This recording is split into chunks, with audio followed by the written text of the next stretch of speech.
Hello, bienvenue dans cette nouvelle vidéo. Aujourd'hui, j'ai l'immense plaisir de te retrouver pour te parler de l'article 15 du RGPD et de voir notamment la deuxième partie.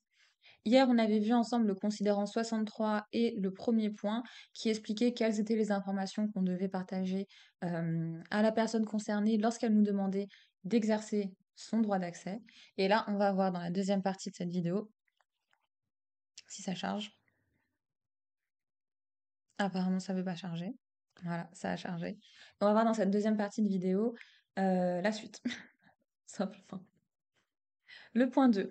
Lorsque les données à caractère personnel sont transférées vers un pays tiers ou à une organisation internationale, la personne concernée a le droit d'être informée des garanties appropriées en vertu de l'article 46 en ce qui concerne ce transfert.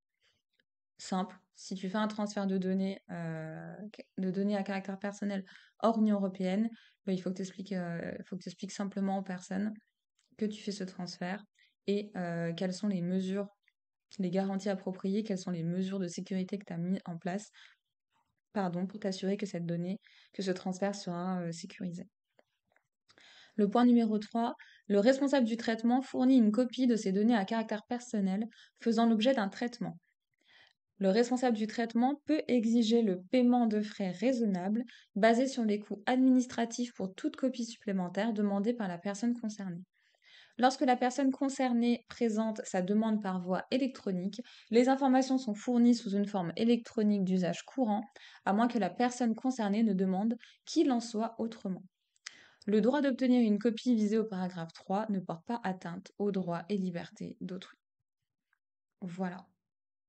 Article 15, vraiment tout mignon, hein, tout mignon.